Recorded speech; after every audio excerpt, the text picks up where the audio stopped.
There we go. ZombieShepherd, did you drop the live stream in the chat there?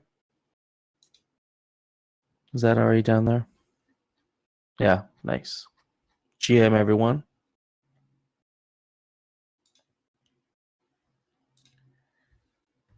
All right. Oh. Yeah, okay. Good. Yeah, how are you guys doing this morning? Sorry, I kind of came in and interrupted. You guys were discussing something. Oh, doing well. Just been got some XP shipped today. We're using this new service called well, not really new service. We've used it before, but we're using it for XP called Open Zeppelin Defender, and it kind of helps automate the process a little bit. So it's definitely it was smoother to send out XP today than in the past. We're gonna continue optimizing that and hopefully get it where it's more automated. But it's pretty tall order, really. Yeah. It'll be nice to get it automated one day, or maybe even the DAO can manage some of it one day when the time is right. Yeah, I think that's very possible actually with the Defender, or not for today's call, but at some point I would love to have a discussion about the on-chain voting, because at some point in the first quarter here, we really need to make some big decisions as a DAO on voting power and how we want to actually start moving towards on-chain voting. But it's not on the agenda today, so can't cover it. But maybe next meeting.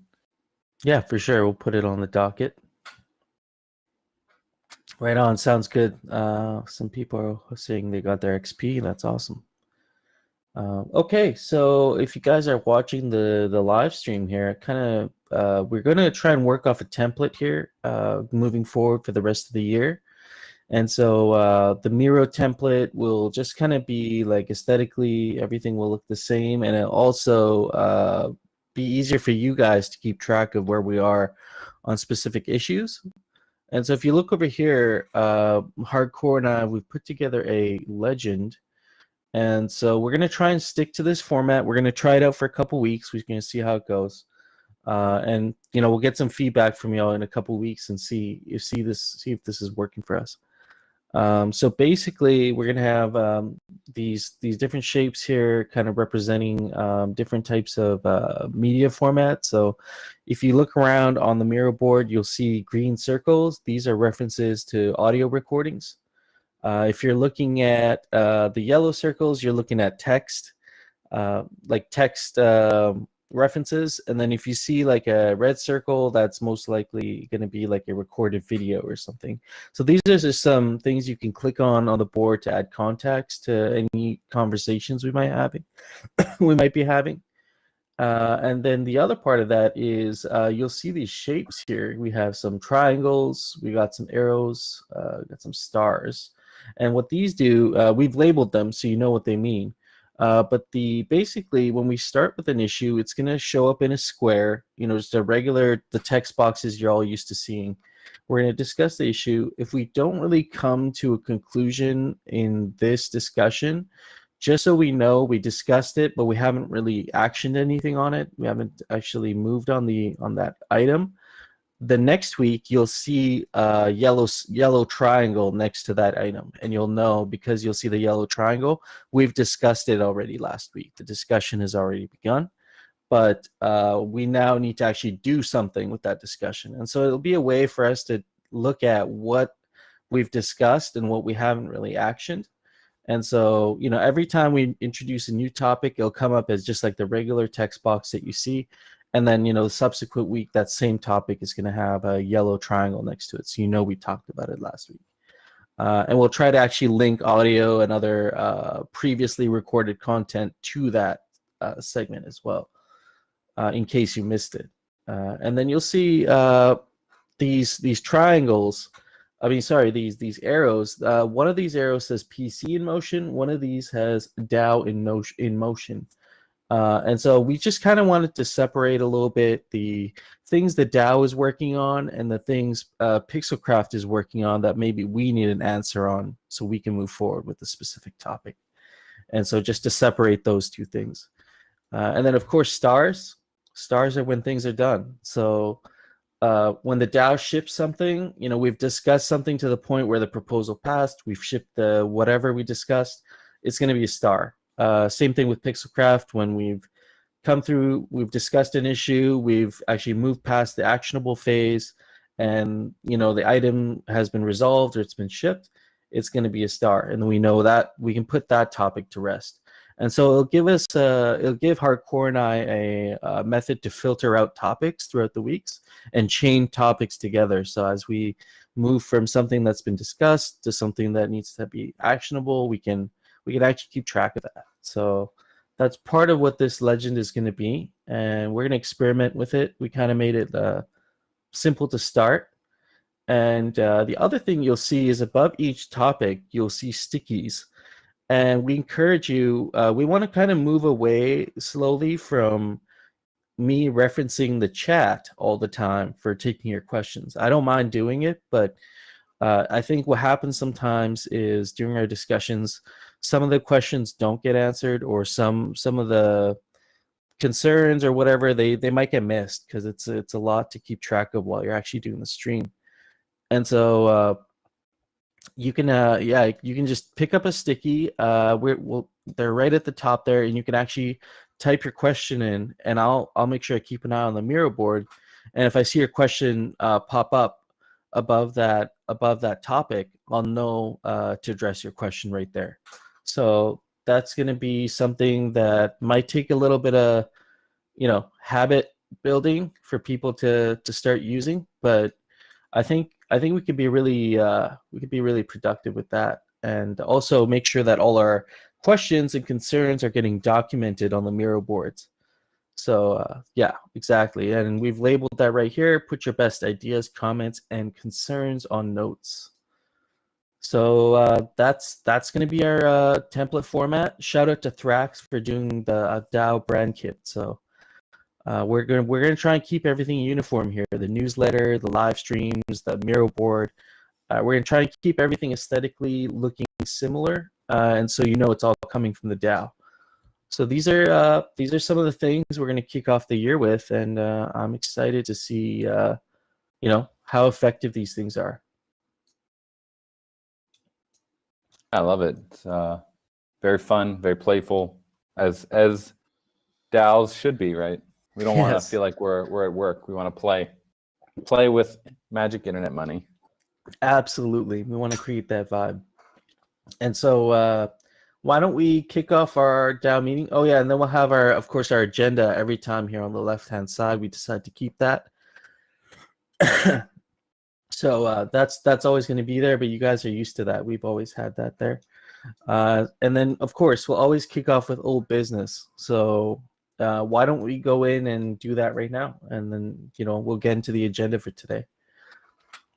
So we've had quite a few. You actually have some time still to vote on these if you haven't. A couple days on each one of these, I think.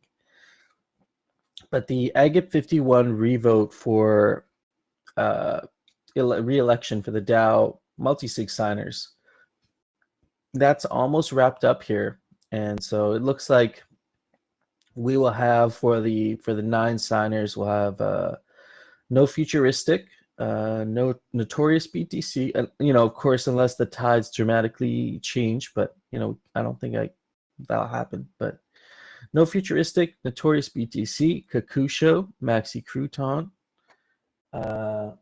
Macalm, Choina, Aavegotchi, and Mori, it looks like, are going to be the top 9. That will little close between Mori and Sir Linkiest, but we'll see how that one shakes out. But it looks like we have at least 8 of them look like they're going to be there, and possibly Mori as well. So that's and then of course. So yeah, those are the top 9. Go in and get your votes if you haven't already. I think you have till January 10th to get that in. The Agate, what's the next one here? Agate 54. Agate 54, creating the Arcade Task Force ATF. This was a old proposal that we brought up early last year. We've now brought it up again. That's for 100K to be transferred to the ATF in their possession, and that is to be earmarked for player rewards. So that 100K is going to be set on a specific schedule for drawdown. I don't, there's like caps to how much can be drawn down at one point for any specific event. But that's going to be prize pool there, and hopefully incentivizes some heavy stress testing and engagement on the arcade side. Egg 55, update the template to require the use of weighted voting. And so that one seems like we got 94% in favor of requiring weighted voting.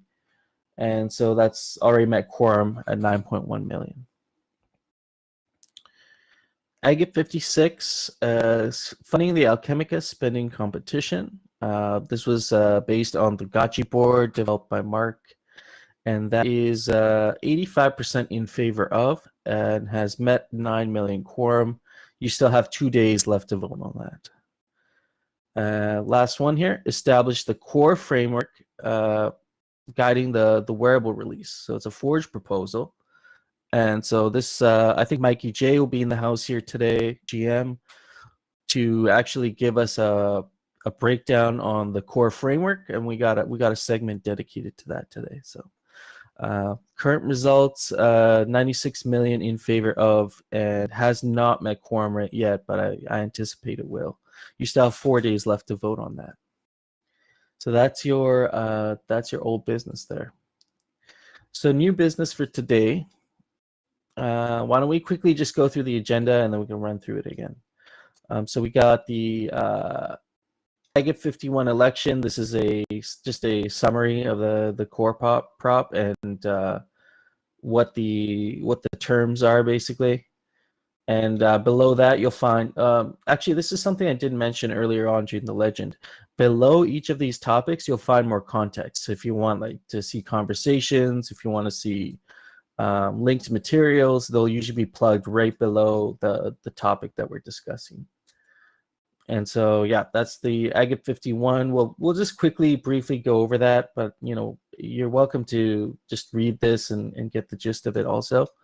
Agate 56, the Alchemica spending competition, just the details of what the competition are. I know there have been some changes, I think, that were recently implemented to the competition. So we'll just go through the terms there.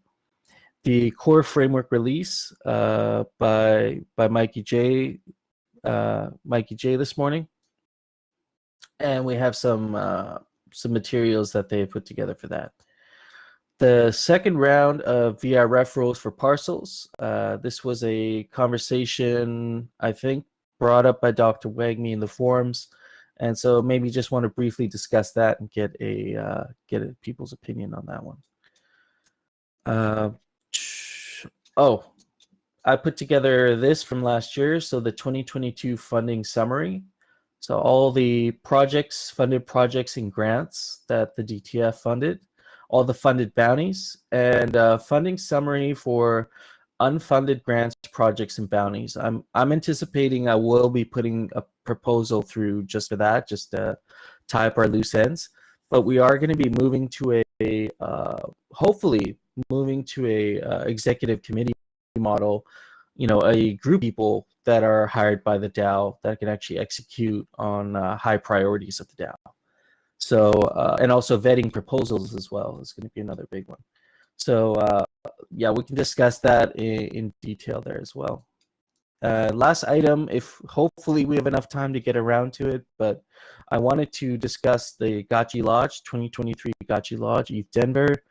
There's a group of us going, and we'll be requesting funding for, to get to the event, to be boots on the ground there, and to actually hopefully grow our current developer community and maybe even get some new talent building on the protocol. So, just give me a minute here.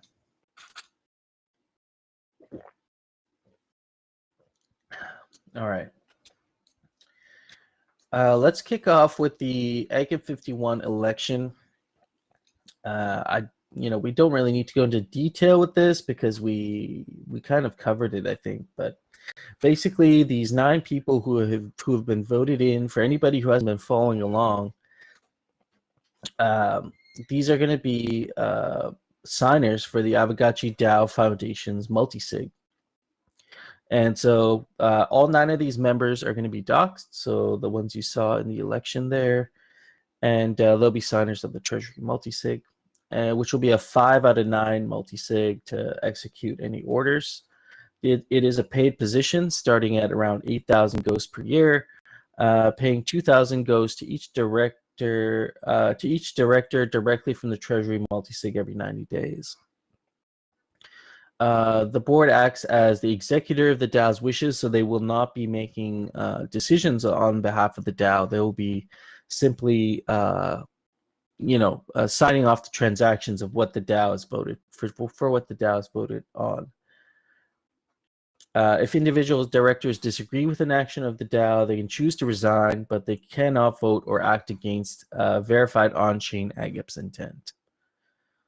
So there will, likely not be any, unless there's some technical, something technical that comes up. There really won't be any reason to reject transactions through the multi-sig, so long, as the decisions have been made. So no legislative power. Execute off-chain commands of the DAO and simultaneously serve as signers of the foundation's multi-sig. We already went over that. Candidates, we already kind of know who our candidates are, but they are outstanding members of the DAO. They all have good reputations. Everybody here is familiar with smart contracts. We can maybe do a confirmation just to be sure that everybody connecting to the DAO Foundation multi-sig does have a hardware wallet. I think everybody knows how to use it, but to have a hardware wallet for your address, I think we should make sure we confirm that. And of course, willing to have your name on the Cayman entity, doxed only to Pixelcraft Studios. So yeah, these are our 9 signers, and I don't see, there's nothing really conflicting with what we just went through here. So awesome. Does anybody have any questions regarding the Agate 51, or maybe you've been out of the loop, the election for DAO Foundation? Everybody's kind of on the same page here. 43 of you. Yeah, I would assume so. I think most people in here are regulars, but if you have any questions, just pop them up top there in the notes, and GM, yeah, I'll address that there if you have any questions. Alchemica Spending Season 1, that was created by Gotchi Mark, Mark, right? Gotchi Mark.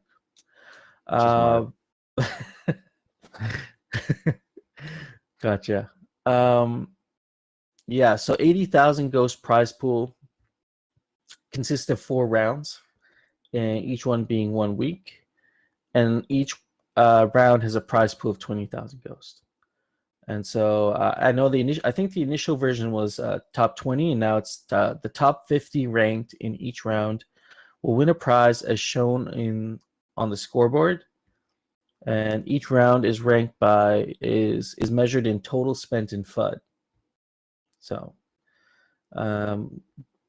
so this is what counts towards your total spending when you're crafting your installations, crafting decorations, crafting tiles, and upgrading installations. I think initially it was just upgrading installations. So it's interesting to see crafting tiles, decorations, and installations. And upgrading installations, my bad. So there it is. Spending on installations only counts at the time of claiming. So you got to claim your, don't leave things uncrafted while you're competing. Make sure you're claiming everything. Oh, that's interesting. Yeah, I think there was some conversation that was going on around that. It might be below. No. But there was just some discussion going around that earlier this week I saw with Umami and Mark. So that's what they've come to conclusion there. Spending on installations, you got to claim them. You can use your max glitter for spending to count instantly. Each round has different time-based multipliers, and time you're spending wisely to maximize your total spend each round. And you're gonna have to look at the multipliers there down below. Multipliers are right down here for those of you who want to have a look at that. And prizes will be sent out ASAP after each round. So be interesting. We'll definitely be keeping an eye on this and maybe doing a little coverage on our podcast and stuff. I think be interesting to see how this first one pans out.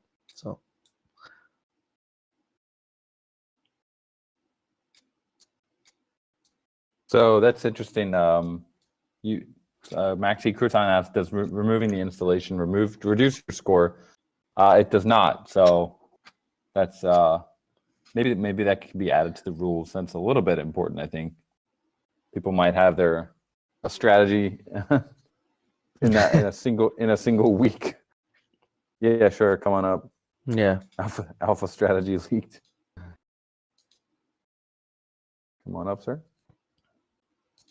GM. Hi, Jim. Can you guys hear me okay? Yes. Yep. Hey, so yeah, there was a couple of things I just wanted to go through that people might not be aware of. So the first thing is we're planning to start on Monday, January 16th. So assuming the core passes, which it looks like it will start the Monday after, I think that is. Yeah, so 16th. And all the times are in UTC time. And I dropped a link to the competition. I'll drop it again here. And if you click on the different rounds, you can see the different multipliers for each day. So hopefully that will kind of clear up, what each round looks like. Let me just see if there's anything else. Yeah, so the claiming thing, that was interesting. We had to actually verify this with Frank, I think it was. The spending only counts at the time of claiming the installation. So if you start crafting, the spending won't count on the leaderboard until you actually finish the crafting time and actually claim it. So if you use glitter, then you get it straight away, basically. So I think that's everything on there. The rules should all be kind of on the site. So if there's any more questions, then yeah, let me know. Real quick, I'm just going to verify that on just, do you know what event you guys are using for that? I'll make sure. Yeah, so it's the Mint installation event or Mint tile event.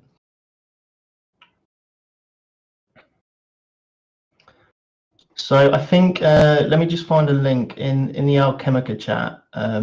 Me and Frank were talking about it. Let me just get the link there.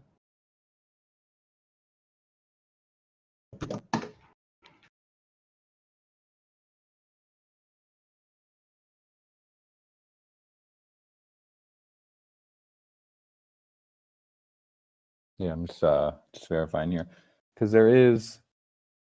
Let's see. I thought there was an event when there's definitely an event when you finalize it, like you said, but there's also upgrade initiated for the upgrades. Yeah, so you don't get that when you craft. So if you're crafting like a level 1, Yep. for example, you don't get that. So the Mint installation event was just the easiest to kind of be, that covers everything, if that makes sense. Right. Okay. Because then, yeah, with the minting, I guess you'd have to check if it's a level 1 or not. Yeah, I think, I guess that's kind of debatable whether or not it should be like that, or should it be when you pay for it?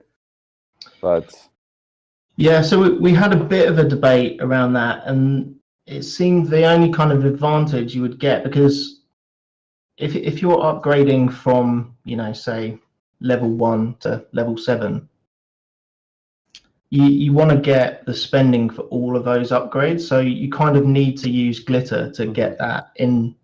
For them all to complete in a week, you need to use glitter to get there.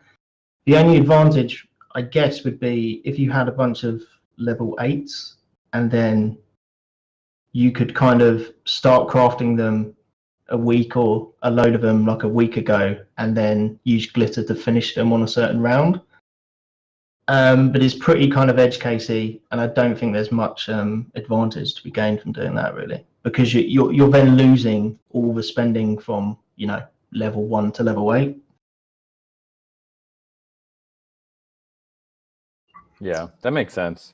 It's really, it's kind of an edge case. NFT displays will count, right? Because they're installation. So basically, any installation, any decoration, any tile will all count. Yeah. Yeah, and I've already tested those, because on Gotchi board we've got the leaderboards for all the. It actually goes all the weeks since the Gotchiverse was launched, so you can kind of go back and test. And I've already tested all the tiles and decorations and stuff. They all seem to be coming through. For people that aren't as clear about the rules, could you real quick explain the multipliers? Yeah, so the multipliers, so for each day, so that each round runs from Monday to Sunday, right? And then each day has a different multiplier. So if you go on the competition page and click on the different rounds, right underneath that it says what the multipliers is. So on round 1 we've kind of got like a sliding scale going down. So on the Monday the multiplier is 1.6. So any spending you do on the Monday is multiplied by 1.6. And then it goes to 1.5 Tuesday, 1.4 Wednesday, and then keeps sliding down until Sunday, when it's just a flat kind of 1x. So that's round 1. Round 2 is just a flat 1x like the whole week, so there's no kind of multipliers. So round 2 is kind of, you know, you can just spend on any day on round 2 and it won't make any difference. Round 3, we've got, it kind of goes up. It starts 1x on Monday, and then in the middle of the week on Thursday, it goes up to 1.3, and then kind of goes back down to 1 on Sunday. So all of these are just kind of, I wanted to just make it a little bit interesting and just kind of see what, you know, what kind of tactics and strategies people have based on this. Obviously, the obvious one is just spend the most when the multiplier is the highest, right? But then if it gets towards the end of the week and someone else has kind of overtaken you, it might actually be worth you spending a little bit with lower multipliers to get a higher kind of prize. So it'd be really, really interesting how that plays out. And then, yeah, round 4 is like the opposite of round 3. So Monday starts 1.3 multiplier, then in the middle of the week it goes down to 1, and then goes back up to 1.3 on Sunday. That's good. Round 4 is going to be exciting. Yeah, because there's this kind of like comeback mechanic, right? You can spend a load on Monday, and then you can see where you're at on Sunday, but there's no like disadvantage to leaving it late. So it'll be really interesting to see kind of how people play each round, basically. Cool. Yeah, thanks for the explanation. And awesome, the site looks great. Really fun. Yeah, thanks. So there's the guy who I got to do the designs, Coinmandir, I think that's how you pronounce his name. But he's great. He kind of like, you know, I found him on the Discord, and he'd done some other designs, and I just said, hey, do you want to kind of adapt them into this site? So he did a really great job there. It looks great. Nice. The Connect wallet is currently disabled. Is that going to be enabled for the launch? Yeah, no. That's okay. Kind of, that will be like the idea. First of all, was that we'd have a way to connect your wallet, but I'm not a kind of Web3 dev. I don't know any Solidity at all. I'm really kind of Web2, so we kind of left that. But later on, we wanted to. It would be great if at some point we could do something kind of similar to what you guys have done on Fake Gotchis, where you can create a profile And then we could do some cool things like on the leaderboard, instead of just showing an address, we could actually show maybe like an avatar or your gotchi and your name as well, which would be nice. Yep. Cool. Grim is asking on what day on the following week does the payout happen? So this is, well, I already spoke to Dan quickly about this, but I was hoping that PC could do the payouts. I'd like it to be as soon as after the round ends as possible, because then people have money they could invest in later rounds if they want. But it's really kind of up to you, Dan, how you guys want to handle that. Yeah, we'll be preparing the script to get all the leaderboard and try and make sure we verify it against your leaderboard. So that will be, we'll have a whole week to prepare that, just to make sure that our script is exactly what it says, what it says on the board. So yeah, that would be amazing. Yeah, because I was a little bit worried about if I'd made a mistake or anything. Yeah, we'll verify that your info is correct, and then we'll write our script against that. So I would imagine it would go out probably if the round ends on what time is it? Like, let's see. Yeah, so it will end Sunday 23:59 UTC. Yeah, I'm trying to. That's like 23. So that would be Monday for Asia time, I think. Maybe it'll go out probably Monday morning Asia time. So pretty soon after. We'll make that the first thing that we get done. Once the leaderboard is, we get that block, then the number. So no worries there. Yeah, and sweet gotchi outfit there. You got the galaxy brain with the citadel. It's interesting. It's cool. We got Mikey J up here for the Forge update, the core framework release, and so I thought maybe we could give you a segment here to discuss what the Forge, what the framework release is, and I'll let you take it from here. Sure, thanks, GM. GM. So yeah, we had kind of discussed this in the forum a few weeks ago when this was all formed, but the SIG prop was posted this week. And essentially the core framework was sort of the Forge team's thoughts on, now that you've got core and allies and schematics, kind of setting some guardrails for the DAO or some suggestions for the DAO about when and in what ratios to release new cores in the future. And we also felt it was prudent for the DAO to release a small percentage of new cores with the Forge launch to help provide a little bit of liquidity in cores to encourage forging and to allow for players to be able to sort of move between slots at the outset. So there's two documents. There's like a written document, a Google Doc that's linked there, I think, in the Miro board, and there's also a spreadsheet which is kind of all of the numbers behind how we got to our suggestions. So for anyone who's interested, I would encourage you to look at those. But just the short version is the way we sort of thought about this was in three sort of ratios. The first ratio being how many cores, or at this point really how many wearables are there to gotchis, and what is that ratio? And right now that's approximately 4.2 cores or wearables out there per gotchi. And what we had suggested was increasing that to a 4.3 ratio, which is about a 2.6% increase in the number of cores overall. So it's a very small increase. And just as a reminder, even increasing cores doesn't increase the total wearable supply because you're not releasing any alloy along with those cores. So to use those cores, other wearables would have to be smelted down. The second ratio is the ratio of each rarity of core to total cores.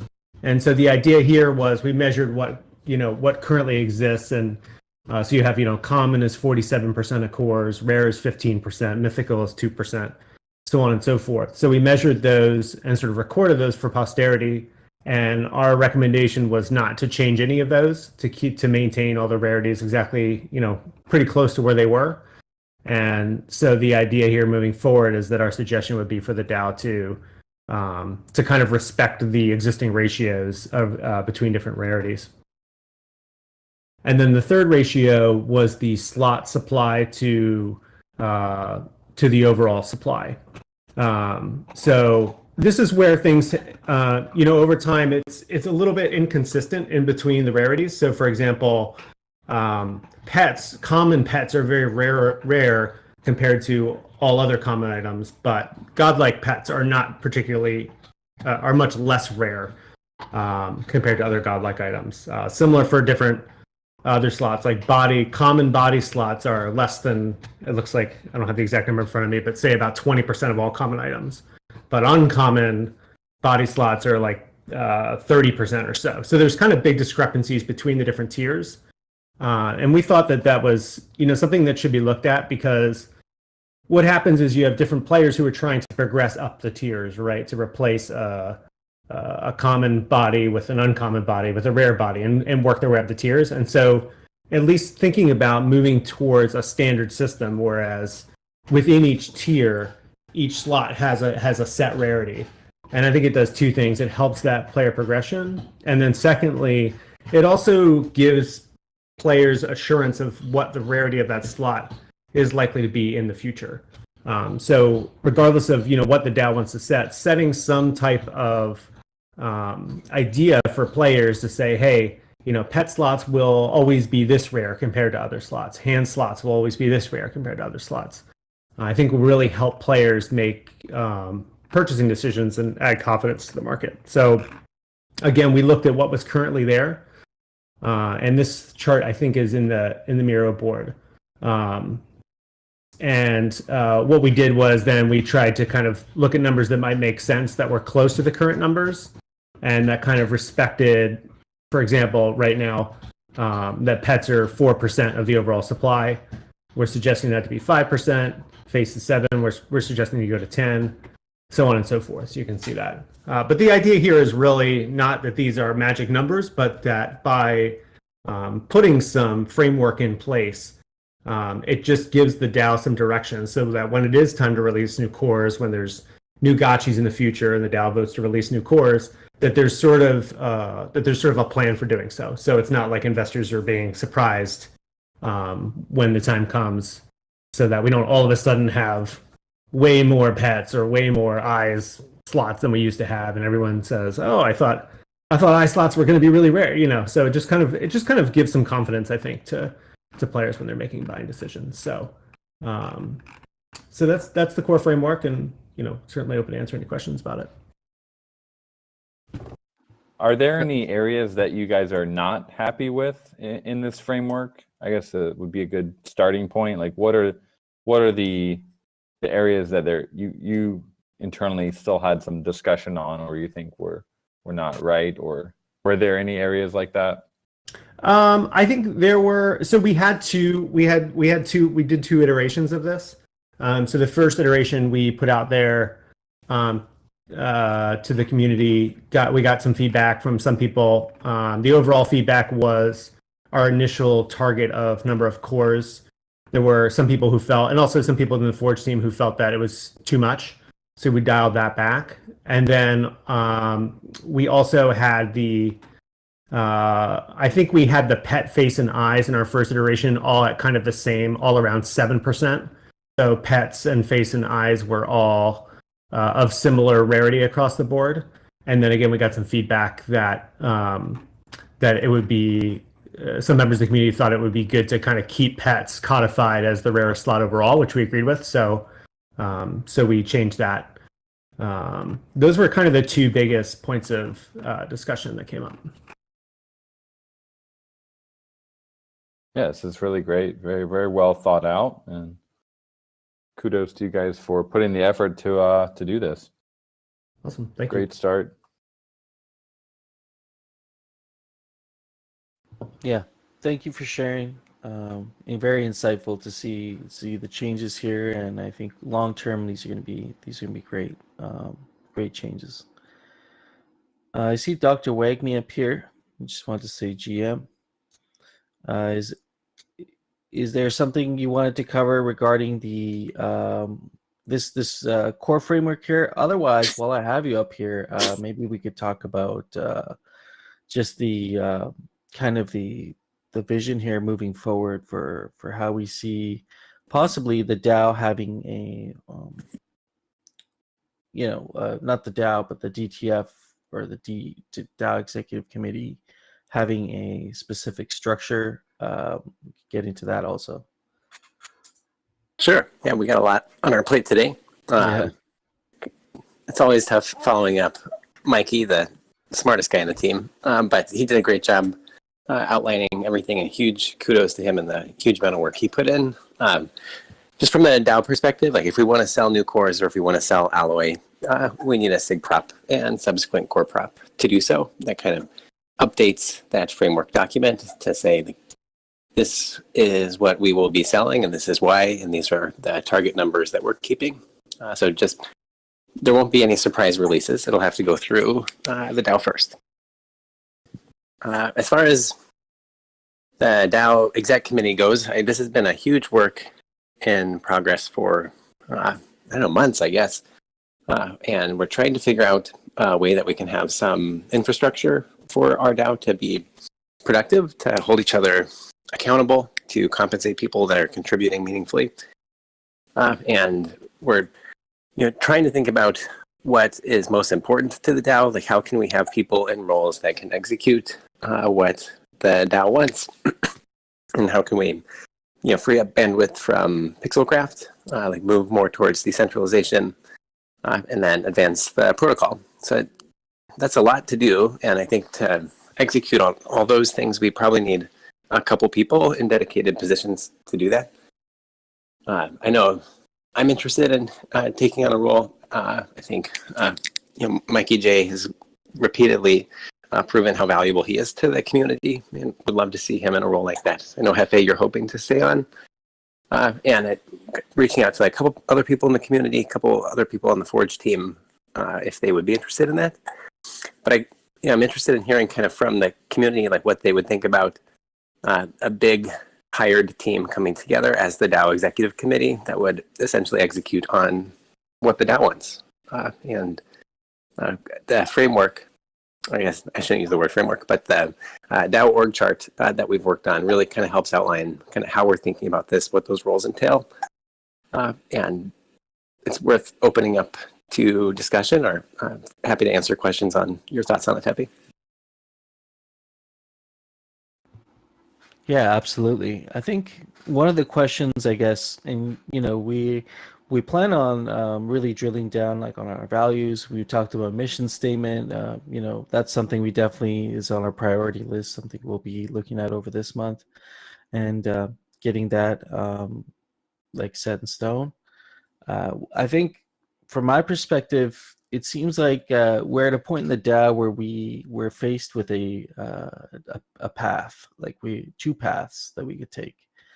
And one path is, the DAO kind of remains as the, we're the custodians kind of the protocol. We protect the protocol, but we also help fund community initiatives, like we have events like guild summits and that sort of thing, and we stay very much, let's say, grassroots. And when good ideas bubble up to the top, we help get those ideas funded. That's path one, and that's kind of the path we've been going down up until this point. But then the second path is exactly what Dr. Wagme outlined here: is to have a actual a team put together that can actually go out and execute on larger initiatives for the DAO. And so, think like, you have projects like the Forge. If there are other larger initiatives that the DAO thinks that we should have built out, the executive committee would be able to act on that and actually start building larger projects on the protocol. as well as maybe doing outreach. And like there's other aspects to this. If you look through the org chart, it gives you different facets of what these people would be doing. But I think in my, of course, I would favor the executive committee coming together. I think there's a lot of potential there. We've seen kind of like what was made possible with the Forge, with the team coming together and actually building a fairly large product, a fairly large ship on behalf of Aavegotchi DAO. So if that's the path people really like if you really like the path that we're going down with the Forge, then maybe the executive committee could be something to consider here. And I think we would have to set terms, and there would be more details to flesh out here. But the initial decision I think we have to make is, do we remain just guardians of the protocol, custodians of the protocol, and just maintaining the protocol while also maybe funding projects that or good ideas that come to the top?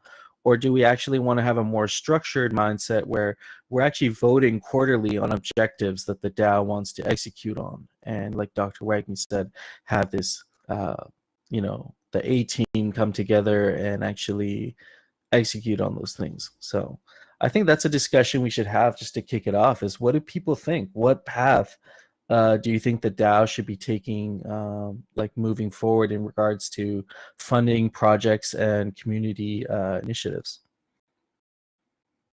And then piggybacking on that, like I kind of envisioning what do these different paths look like. I think for the Forge team, we have ideas for what we would like to see for the next installation of the Forge, or Forge 2.0. And do we just say, come up with that idea, publish it out on the DAO forums, and then execute it? Or is it something where, like, if we have a group that forms the DAO executive committee, that is part of the job is to really get the community sentiment for what should be focused on by the Forge next, and then besides just taking on like the next Forge upgrade, things like looking over proposals to make sure they're high quality, get better operational and financial data in front of the DAO as a whole, kind of a more holistic approach that would be done by a team instead of just advancing the Forge itself.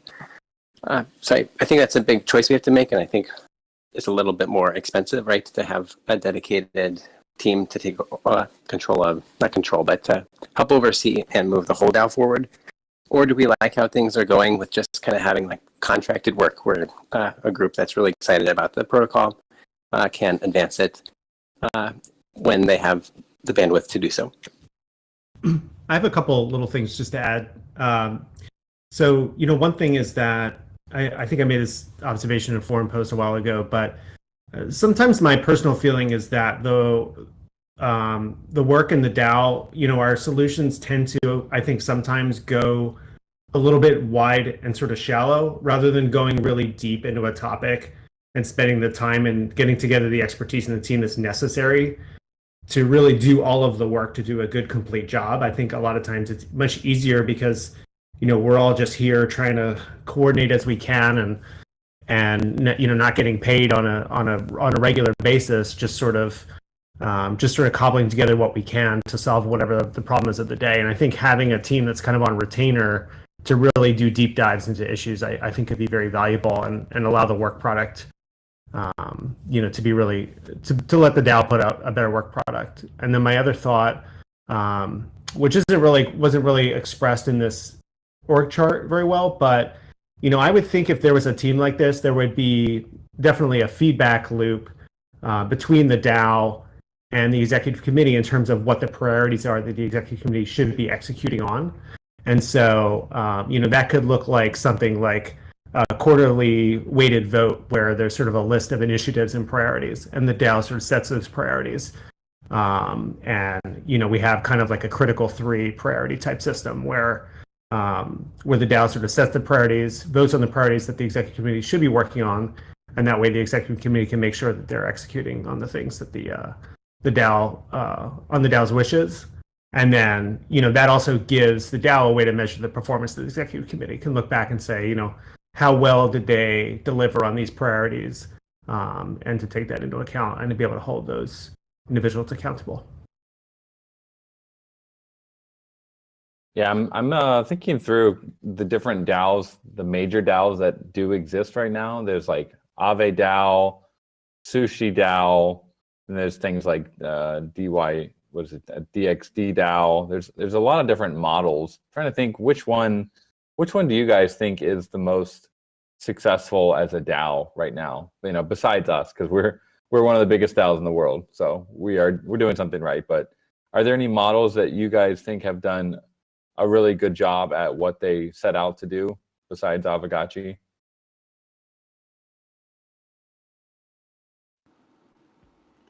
I mean, I've seen, my extent of knowledge with all the DAOs is probably not that wide. Like I don't widely know all the DAOs, but I've seen what Aave DAO does with Aave grants and how they actually, it seems like what Aave grants does is actually similar to what we do now, where Yeah. they have like maybe like one or two people kind of managing their grants program, and then they have like, I've seen their Notion, and so basically someone comes in saying we need $25,000 to build this, and then I guess there's a review process, and then the funds are dispersed, and then the project is kind of left onto the grant, like the ones who receive the grant to execute on what they've actually promised and to actually deliver on it. I think that's how Aave Grants DAO or Aave Grants works. I'm not too familiar with the other ones, but if anybody else here does have some more context on that, Yeah. please feel free.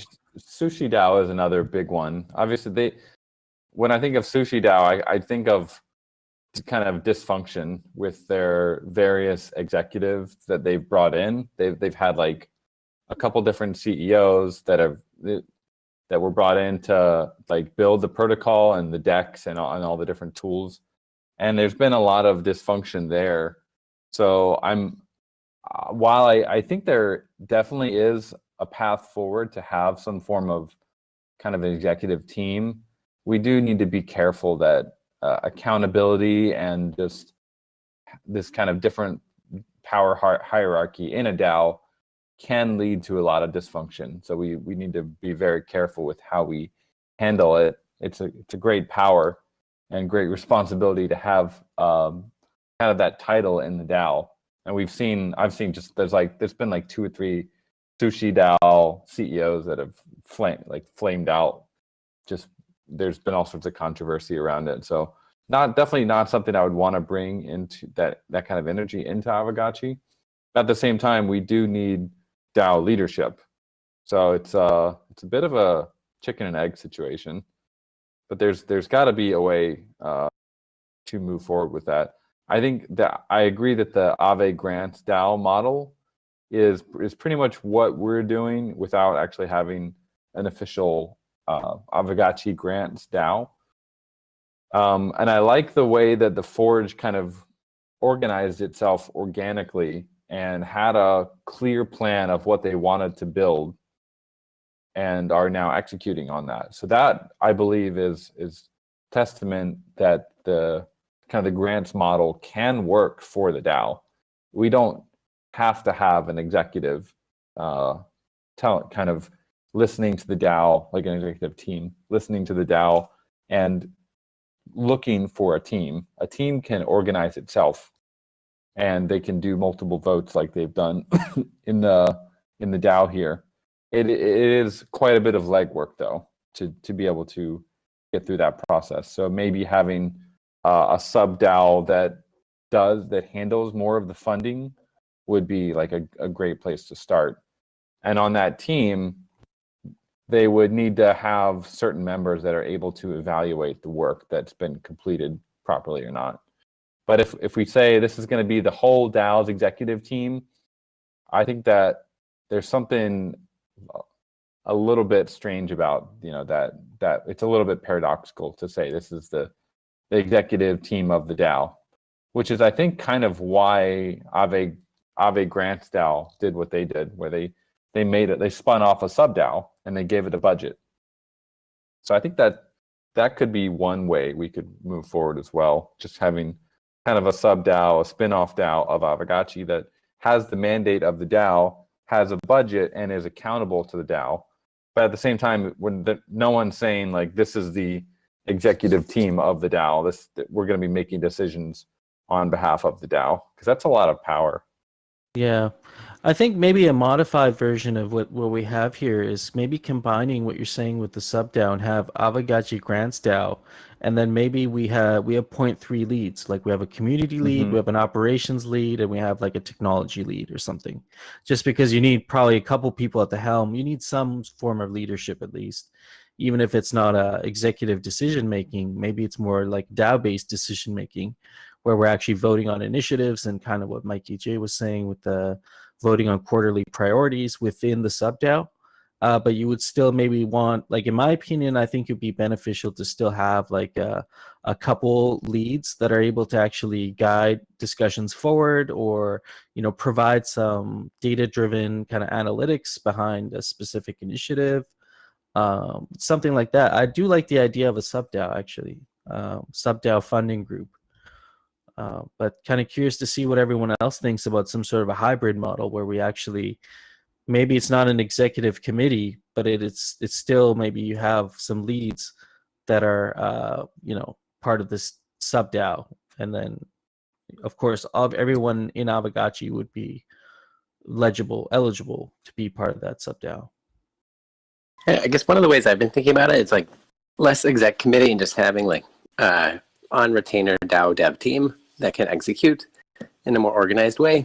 Like having been like founded the DTF, like having been on that, like I just don't understand the real difference between a sub DAO and like what the DTF was trying to do. And like that was an insane amount of work to do for free. And like I think if we don't have like paid designated leadership, we're not going to be able to drive projects forward. Sure, So I totally agree. It don't should be a support paid that position. Definitely, we're definitely talking about paid positions, no matter if it's if we call it the DTF or the executive committee or some sort of grants DAO. Those members should definitely be paid by the DAO. No qualms about that at all. The leads, you mean, right? The leads that we're just yeah. Those should be paid positions, and I think the approach to compensating the members, I don't think should change. Like we should be valuing their time and efforts, absolutely. But I think the DAO, the sub DAO model could work, especially with actually this is another thing I didn't touch on, but the Aavegotchi D work is actually all set up. So just based on our decisions that we make moving forward, I'll know kind of what subcategories and how to structure the contributor pools and all that.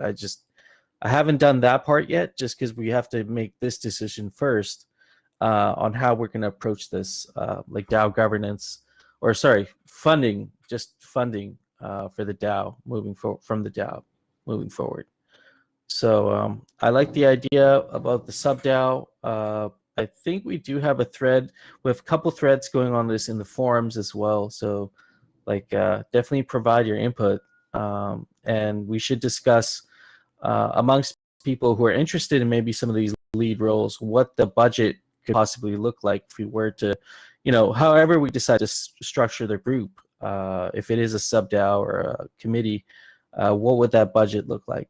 And maybe we'll start discussing that while also trying to come to consensus on how does the DAO want to deal with funding. And actually, Mikey J and Coder Dan, you guys both hit on an important point here, is we do actually need members of the community who are able to vet proposals, review proposals, and actually provide quality feedback on proposals. I think that's somewhere where we could, regardless of what decision we make, whatever path we decide to take, that is something that we should be looking at prioritizing. But yeah, this is kind of the work in progress here. Does anybody have any burning questions regarding, or even comments, concerns, anything like that? Should we give ourselves kind of a deadline for when we would want to make a decision on this? Otherwise, this is probably the fourth or fifth discussion there's been on this. Yeah, I think you're right. I think, to aim for to have this all sorted out within the next couple of weeks is doable, because we've had a lot of background conversation on this. And so I don't think it's unreasonable to have this all sorted out by the end of January and have a new structure funded. Yeah, because going into like Q1, one of my goals is to start working on the transition from Cocoon to Metamorphosis and actually getting to a point where we have some like robust DAO dashboards.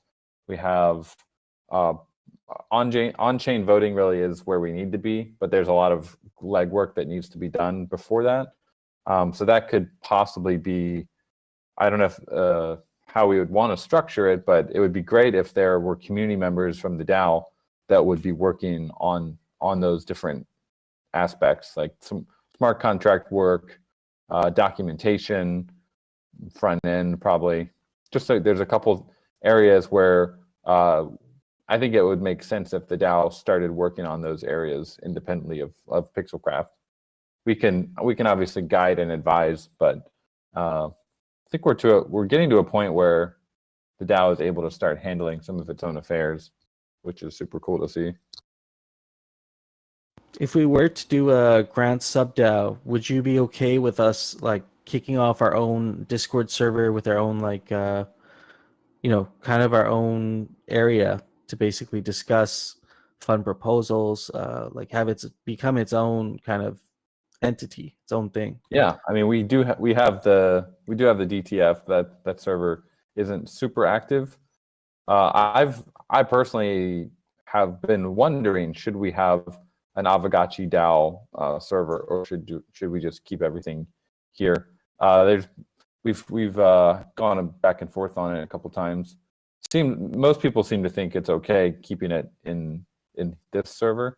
But if it were like an official entity with its own Twitter and namespace, it might make more sense to have another Discord server. But yeah, we'd have to make that call. Yeah, I mean the interesting part of DWork is we can actually plug specific threads to, like we can have an Aavegotchi DAO or Aavegotchi grants thread, and we can actually connect that to specific bounties or tasks that we want to issue. And so we could do it that way and just have something integrated into the current server, just to maybe keep things simple and, like you say, not have people in two different servers. We could actually just link things to DWork specific to Aavegotchi DAO grants, and manage it that way within, nested within our current server. Mm-hmm. That could be another way to do it alternatively. But I'm all for moving away from the current DTF server, just because my admin abilities in there are extremely limited, like not at all. And so, we definitely have to move away from that. I think there's also some security issues there. So we should probably, either way, probably deprecate the current DTF server and either integrate a Nesta server or nest our activity within Aavegotchi, or have our own spin up a new Aavegotchi DAO grants Discord. Yeah, but either way, I was gonna say I will be submitting just a kind of intermediate funding proposal just in the meantime, because I think the current DTF a multi-sig only has like 500 Ghost in it, and we have some projects that we still have left to fund from last year, so I don't want to keep those people waiting, especially since they've already delivered on what they promised. So I will be putting in a proposal this week just to tie up loose ends from not new projects, but just already funded projects that we didn't finish funding. So I'll be getting that in at least over the next week.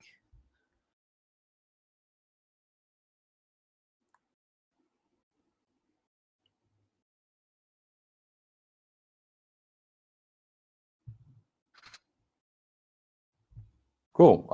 Yeah. Well, do we have some time? I did want to go over and have some discussion. I'll keep it brief, I think, about the bonding curve. Mm-hmm. Yeah, for sure. So I'm sure there were most of you were probably on yesterday's call during the hangout, but just if you were not, we went over kind of a significant issue, which is there's recently a situation with digital currency group and Gemini and their stablecoin GUSD, where basically MakerDAO, the creators of DAI, have a lot of GUSD on their balance sheet, and there's a lot of speculation going around, probably not just FUD, but actual real potential trouble that Gemini and Digital Currency Group, who's their counterparty, could potentially have some issues, and similar to how FTX went, they would file for bankruptcy. Our main worry is, one of our worries is that GUSD, which is owned by Gemini, which has about $750 million total float, with about 500 million of that on the MakerDAO balance sheet. There is potential, although I think it's fairly low possibility, but there is a potential case where GUSD could basically go to zero, and that the MakerDAO would have kind of a big GUSD-sized hole in their balance sheet. So I did some research over the weekend and was just checking in to see how sentiment on MakerDAO was, how they were thinking of this issue, and from what I could tell, if GUSD imploded, it wouldn't actually like take down MakerDAO or even potentially cause a bank run, which is what we'd be mainly concerned about on our side. Because given the context, I'm sure you guys know, the bonding curve is generally, it's funded by DAI, and so if DAI has any issues where it becomes depegged from $1, that would substantially affect Ghost. So we're always kind of looking at DAI and MakerDAO and seeing what they have on their plate, what they're worried about, what their roadmap is. So I came away from my research not really too bearish on MakerDAO. They are over collateralized by about 25%. So even if GUSD went down, they would still be okay. But there is a possibility that GUSD or USDC, if there's some issues on that side, and USDC or Tether went down, that there could be some contagion that would potentially affect Ghost. So where this is kind of going is, really, we did pass a prop a couple months ago about the emergency plan for the bonding curve, and I just think as a DAO, we do have quite a bit on the line with the bonding curve, and currently about 18 million DAI in it. So I think we should just be proactive and think about all the angles and potentially think about how we would want to handle a situation like we're currently presented with. If there's a lot happening in the macro crypto environment,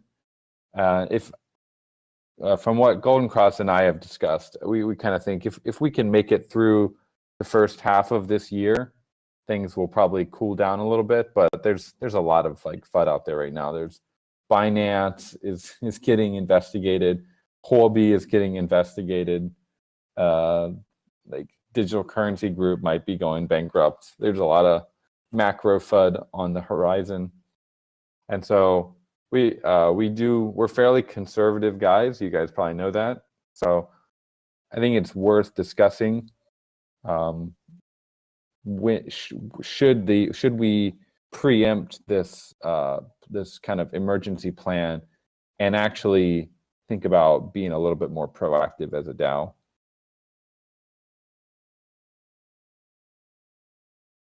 Yeah, absolutely. So, I see there's a question in the chat there from Mikey J.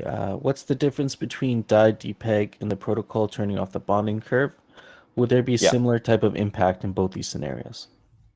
Right. So if there's a DAI depeg, that would mean that the DAI that's in the bonding curve that it still is in there is now worth less than $1 each.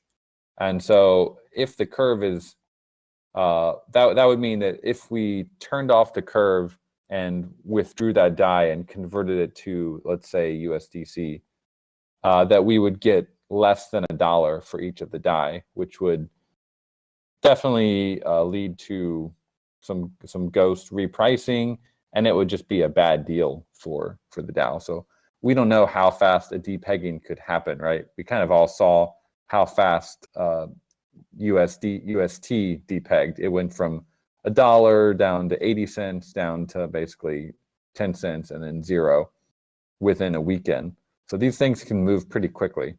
I don't think that DAI would depeg that quickly, but you never know, because this is all highly speculative finance, and it's also worth noting that DAI themselves, MakerDAO, they do have a plan called the end game, which they are actually planning to depeg DAI anyway from the USD. To kind of there's a group of voters in their DAO that are basically trying to move away from the USD peg and just go to like a more free floating currency. Are they actually moving in that direction? I didn't realize. I thought that was a big contested discussion, and then in the end they decided, well, we'll just, they were gonna keep using stables like GUSD and USDC to keep it pegged. I read a great tweet a while back about there's like 3 different groups within MakerDAO, kind of the conservatives, like the futurists, and then like there's one other, but I think Rune is kind of one of the lead devs. He's the one pushing the end game model, and from what I can see, there's a lot of discussion about it. I think it will probably get legs at some point. The roadmap is like 3 or 4 years, so it's not something that's going to happen in 2023, but it is kind of their longer term plan. So what would happen to the DAI? What we would probably, this is the complicated part. So what happens after the curve is turned off? Where does the DAI go? Do we convert it into something else? And then there would be probably a split between the Pixelcraft and the DAO, and what exactly that split would be discussed. But basically, the DAI would be usable by it would become our treasury, and Ghost would become a free floating token with a fixed supply. So that's what would happen. The point of the bonding curve was to bootstrap the ecosystem, and it's done a fabulous job of that. It's basically a continuous fundraising organization, and the funds we have less funds than we had in it a year ago during the bull market, but 18 million DAI is still a huge win. I think it's done its job. So that there is an angle to discuss for saying there's a lot of macro FUD out there. Is it time that we just say, you know what, we're not, as a community, we're not comfortable having all this macro risk on our most important ecosystem asset. It's time to decouple from DAI. So that would be a good conversation to have, I think. That would be awesome if we could use 18 million DAI for the project or a DAO. That would be a huge plus for us. Also, if Ghost moved to be a lot more attractive for investment, I think. Yeah, it's something I noticed with Axie Infinity is the reason why their token pumped from 40 cents to I think $69 or even higher than that, I think, during the bull market, was a lot of investors just coming in on Coinbase and some of these bigger platforms looking at looking at Axie, where they're like, this is a really amazing thing. This is going to be a huge metaverse, and seeing the potential of it. and not going to buy the assets because they probably wanted a passive approach and just buying the token.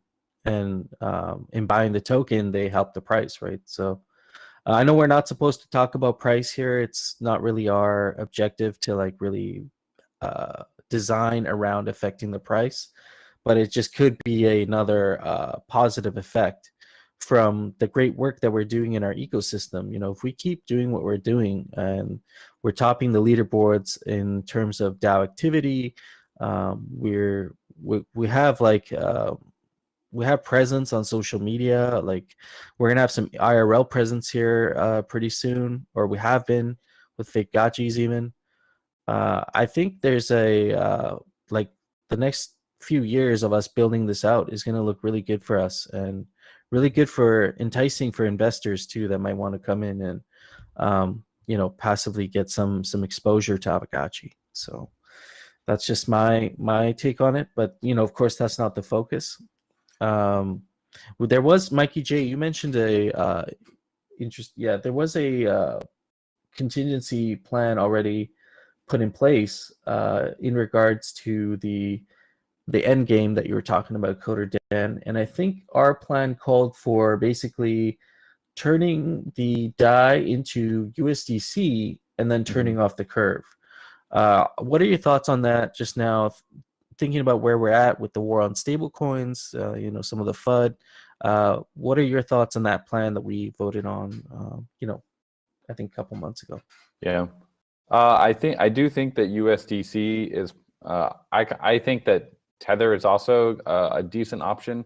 Literally, I've been in crypto since 2016, and the Tether fudders, they've always been like, even back then, people were always fudding Tether.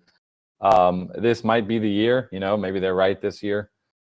So I would say it's either basically USDC or USDT that we would be putting a lot of the treasury in. The other option would be to just put it all in Ghost. That's a little bit more risky, but we could certainly put a portion of it in Ghost. Or I think the emergency plan was also mentioned, potentially doing some kind of micro buys of Ghost to slowly accumulate it. That would be another option. But as I answered above, I think the risk of Circle or USDC like blacklisting Aavegotchi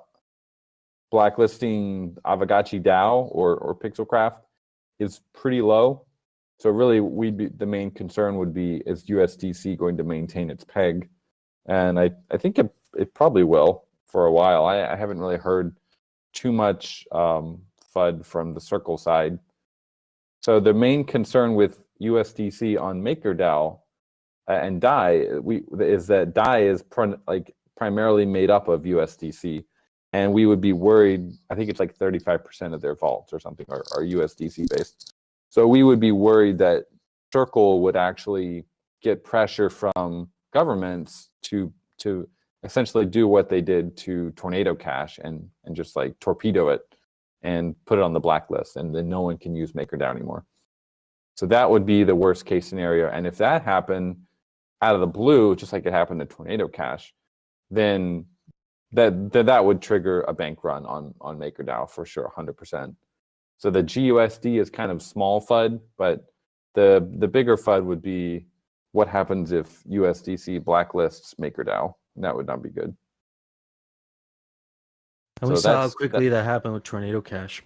Exactly. Yeah, they came out of pretty much nowhere, and within a weekend, we saw all these like front end having to put up all sorts of KYC, AML kind of stuff.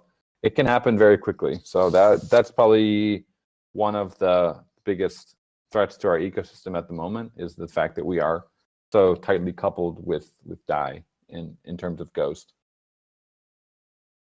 What are your thoughts on if we did have 18 million DAI added to our treasury from turning off the curve?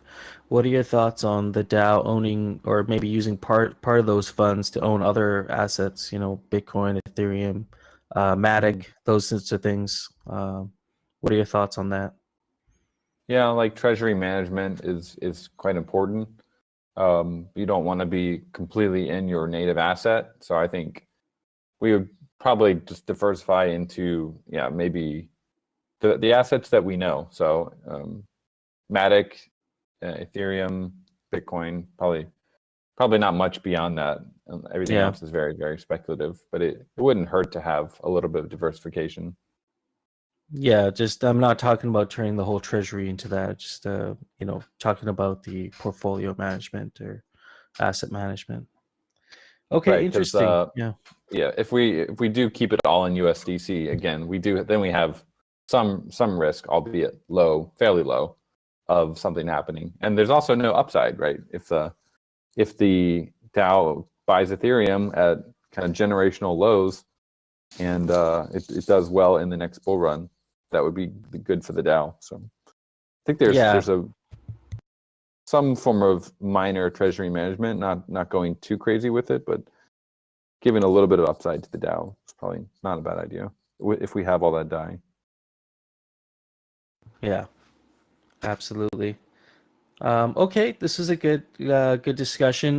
Moving, in terms of actionable items or actionable steps that we could take, do you think we need to follow up on our contingency plan from last month or a couple months ago and now create maybe a new proposal or a plan put together in place? Or do you think we actually have to start moving towards moving away from DAI and actually maybe start thinking about turning off the curve and think about a timeline for that?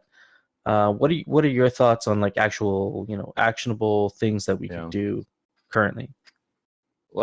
So we have evaluated what would be necessary to do it. It takes about 3 steps.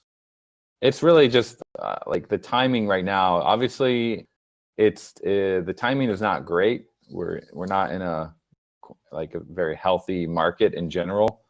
But looking back, if we 6 months from now, if we had a crystal ball, we said, how's the market going to look 6 months from now? Is it going to be, maybe now is literally the best time there is. Maybe it's the worst time.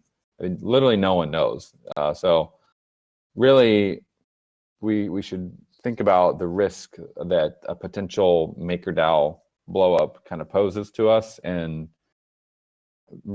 kind of compare that to the potential for waiting and saying, we think it's a bad time to do this right now. Let's wait 6 months and see if things are looking a little bit more up than they currently are. But they might not. So yeah, Mark actually has a good a thought here. What would drive demand for Ghost? And we are working a lot on that, actually. We've been doing a lot of tokenomics kind of thinking. Nothing to share with you guys yet, but yeah, whatever we do needs to go together with a new narrative for Ghost, and a way to bring us a little bit more attention from the crypto sphere in general. Yeah, sorry, I don't want to drag this discussion on too long, but one more question. I was wondering if you knew anything about the GHO token and the status of that. Is that something that might be available to us in the near future, that maybe we could consider that as an option? I have not heard anything about GHO recently. If anyone is chatting with Mark Zeller recently, maybe ping him about it. I haven't really seen him much on Twitter either. So no, I really don't know a lot about GHO at the moment. If anyone wants to do some research on it, though. Yeah. I guess there are people talking about it on Twitter, so maybe there is something happening. Yeah, absolutely. We can, if you are a GHO, if you know anything about that, next week maybe you can come on up and discuss. I like Quincy's point as well in terms of moving forward. Maybe we could think about having a vote on some conditions, talk about what conditions might have to be met before shutting down the curve. That could be a good way to approach. Yeah. Absolutely. All right. I would like to kind of move on to some of our other agenda items here. Dr. Wagme, you had a discussion here regarding the second round for VRF rules for parcels. You are up here. Do you want to discuss this, or do you want to kick it down to next week? It's your call, but we could discuss this a little bit because you posted in the forums just the other day. Yeah, sure. I'm here. I mean, I'm interested to hear from Dan like what the team's thoughts have been on this.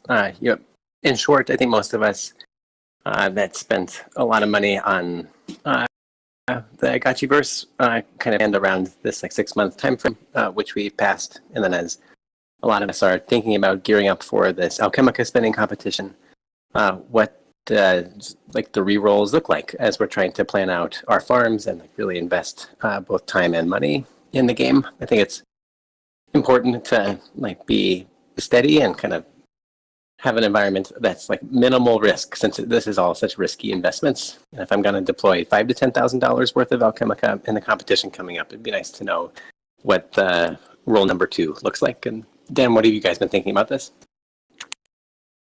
So we are still, our internal plan is to have the first great battle by beginning of Q2. So we're aiming for April. Whether or not that happens is yet to be seen with dev development, but that's our goal that we're working towards.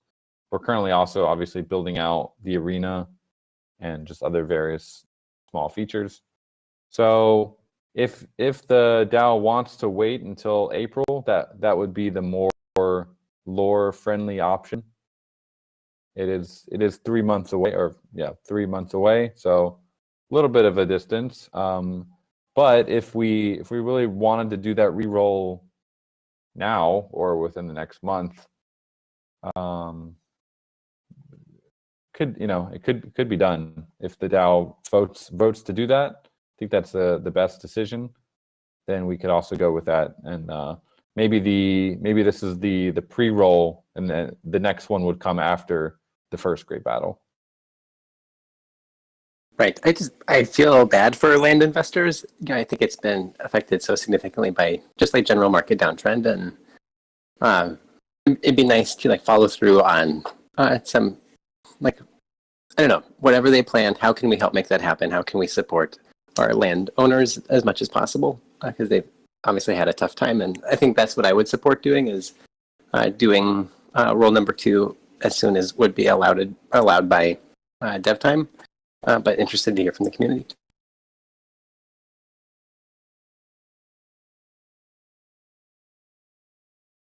Reading some of the comments here, Mark saying, I think most people prefer focus on arena rather than great battle, so 10% reroll soon would be nice. No futuristic. If we don't allow reroll until April, won't Alchemica prices rebound since less dumping from people who emptied their parcels? I don't know. Well, this is I think an interesting way to look at this is what percentage of spacious parcels only have, like, for example, less than 40% Alchemica left. I'm kind of curious to know, like, the statistics around how we've been doing around our harvesting. Like, I don't actually have an opinion on this, but I'd be curious to know some of the statistics, and then actually, like, I'd have something to say about that. But I don't know what percentage. Yeah.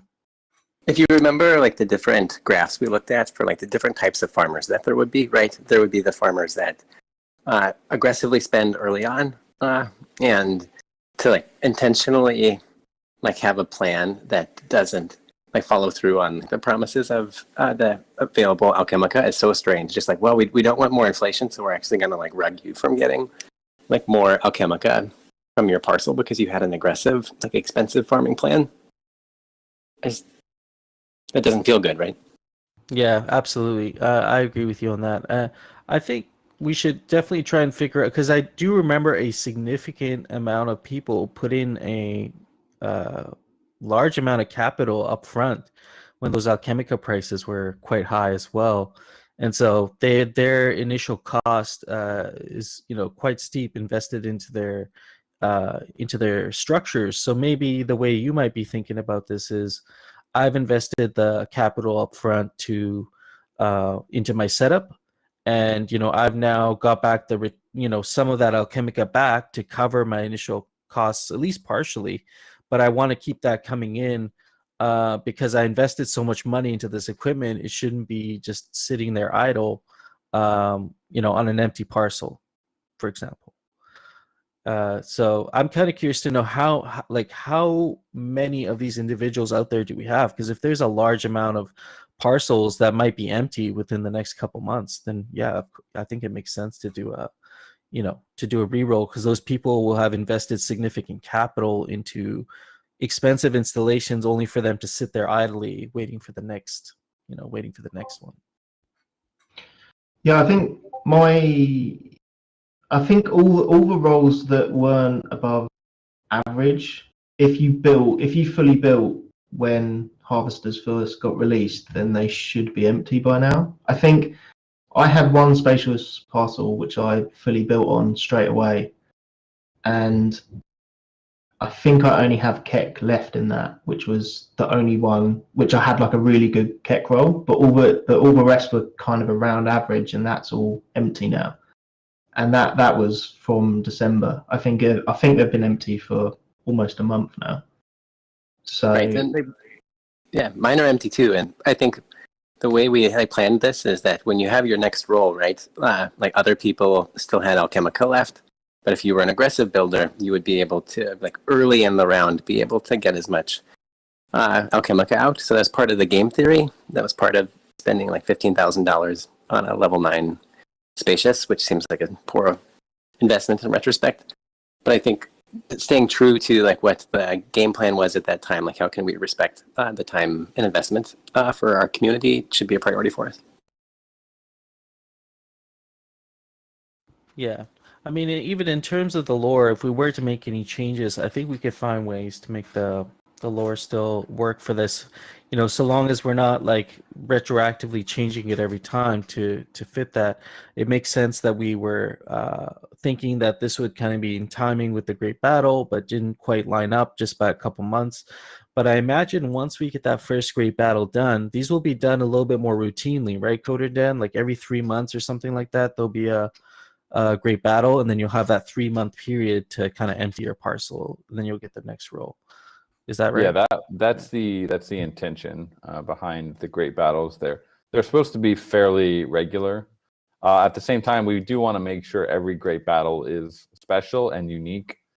So if the team has bandwidth to do it in that 3-month period, to make like a new kind of feature for the next Great Battle, we'll definitely try to do that. But the idea is to have about 3 to 4 Great Battles in this year, at least in this calendar year. Okay. Got a question. Sorry. I see you unmuted, Dr. Wayne. Yeah, I just saw that I was seeing some support here. I think this could be a chance to like kind of reframe like how we think about our signal proposals and kind of putting something in front of the DAO to see what stakeholders think about this. And if there's not a lot of support, if it's pretty clear that the community doesn't want that, that's okay too. But I wanted to at least start the discussion and see if it was technically feasible. But I'll probably plan to put something in front of the DAO over the next week to see how it goes. When would you be basically designating this to be? We need some actionable information in the SIG prop. Make sure that it is able to be turned into a core prop without any major changes. Sure. When from a dev perspective is a reasonable time frame. Really, on the smart contract, it's like one function call, and on the UI side, we would have to do a little bit of work, but it's a fairly light lift. We kind of built it to be a pretty light lift for everyone. Oh, good. I don't know. It's going to take probably 3 weeks to get through it. Like do you think end of the month is still reasonable for an execute date? No, because we have a pretty aggressive release for this month plan. So if we could put it in February, that would be probably preferable. I just can't add more to the team's like release for this month. I think that's totally fair, and that lets people participating in the competition kind of have some reassurance, like this extra roll is coming. It maybe isn't this minute, but build away because for February. So I will. I'll put that up. Right on. Great. Awesome. We have a couple more items to. We're actually making good. We're making good time here. I think we'll actually cover everything for our meeting today. So one more thing here. Actually, two more things here I wanted to go over. The 2022 funding summary. Just kind of put something together there. The things we funded last year. So some of the funded projects and grants that were, I would say, successful from last year. And so we did some token bridging videos that were produced collectively from GMI. There was a Notorious and Mikey J economics modeling that was quite extensive. That really helped with the early kind of planning in partnership with the DAO when we were looking at harvesting. The GMI Guild Summit. We had gotchidash.com. There was a glitter dune dashboard that was developed. Of course, the Forge development, we assisted with that. The GMI Artist Summit, Gotchiverse Installations Dashboard, Mark's Gotchi board, the Gotchi Farmy Sandbox experience, which we just saw you guys just saw the trailer there yesterday. And of course, funding the DAO media team. So everything you see here, Hardcore's Miro boards, the live streams, the studio, all that stuff was in assistance with the DAO. Some of the funded bounties from last year, we had State of the Wearables Market Analysis, the VP Snapshot, the Voting Power Snapshot Query Update by Jared. The Respec Potion development was done with, again, Jared and Notorious BTC. The DAO Media Kit made by Thrax. 2022 Miro archiving and timeline by Hardcore, and then a Miro template designed by Hardcore as well. So I've just put down some of the unfunded grants, projects, bounties from this last year. So just kind of whatever we have outstanding here still left to pay out from work that was already agreed upon. So I will be putting together just a funding proposal just to cover this, as well as maybe cover like another month of compensation for myself. So I'll be putting that in as a SIG prop sometime next week, and just get the loose ends tied up from last year. So that's those are the 2022 funded projects, bounties, and grants. So it was, overall, I think it was pretty good use of our 50,000 ghosts that was initially allotted to the DTF. Last item on my list here. The Gotchi Lodge ETH Denver. So there's been a group of us who have put, who have organized amongst ourselves in conjunction with Pixelcraft, and we have a group of 7 that we put together to attend the event network, and we're going to market Aavegotchi, everything under the Aavegotchi brand. So Aavegotchi DAO, fake Gotchis, the protocol itself. The community building aspect of it, and kind of showcase the facets of our community. So something to mention about ETH Denver, I've had a extensive conversation with Golden Cross on this also. It is a little bit unique from the other conferences Aavegotchi's had presence at. So usually we go to a conference, it's NFT NYC or Art Basel Miami. These are conferences where they're not really dev focused. There is definitely an aspect of that, but a lot of people are there to have a good time, party. There are other various NFT communities out there that are very much just community based, and it's all about just kind of vibing at a lot of these events. ETH Denver is unique in that it is a very large, I think one of the largest Web3 dev conferences in the world. So many technically inclined individuals coming together in this place. So the way we were looking at it is it's an opportunity to invite some new talent to build on the protocol and actually grow our current developer community. Get more people into the ETF, get more people building interesting tools on the protocol, maybe things that we don't even really anticipate yet, because really it's up to the builder to decide what they want to do with these assets. And there's a community ready to actually, I think the value proposition that Aavegotchi provides is really, is really it's a really strong value proposition for someone who is a Ethereum developer. Maybe they're a hobby developer, and they want to kind of use their skills for something a little bit more creative, and they know they will get appreciated or at least recognized for the work that they're doing. So that's a little bit different than going out and making your own game or making your own NFT project.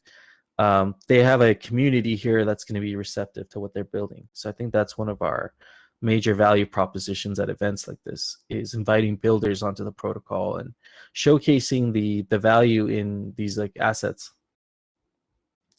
Lost Local from Pixelcraft is going to help with team gear, marketing, and selecting the venues. And so we'll be doing a coffee hour with the devs, a networking event at a local cafe, which we'll be live streaming. It'll be a chance to discuss things like the Diamond Standard. We can talk a little bit about Aavegotchi's community built tools, and as well as maybe highlight some of the really interesting games and protocol level experiences like the Forge, with composable assets, and showcase these things at this developer conference. So No Futuristic, myself, Mike Helm, ZombieShepherd, Lev, and Smokescreens will be attending this event. And we're organizing amongst ourselves the specific tasks that we'll be carrying out there. And so the trip kind of comes with a mission, and I wanted to know what the DAO would think about this. We had a hackathon earlier in 2021, I think. And it seemed like it was quite successful. We got 10, or it was a game jam. We got 10 games out of it. 10 games. And I think a couple indie game developers like Shaw, I think Gotchinomics were attracted to Aavegotchi through those hackathons, or through that gameathon. And so this is another opportunity here for GMI as a group to maybe host a post-event hackathon after ETH Denver, and it would also give us a kind of an olive branch to give out to developers at the conference to sign up for a 4-week post Ethereum developer hackathon, or post ETH Denver hackathon. And so there'd be, the idea here is still being fleshed out for this part of it, but it would be kind of a DAO sponsored prize pool, and we could do some live event coverage during the 4 weeks. And I just want to know what your thoughts are on the Gotchi Lodge and having this group at ETH Denver, marketing some of our, some of the valuable parts of our protocol to a developer, and getting some more people into our community, as well as second part, the hackathon. So just kind of curious to know what people think about that. And there will be a budget request for our mission here. So we will be we are in the process of putting something together for that. Just gonna read the comments here. Paper tickets.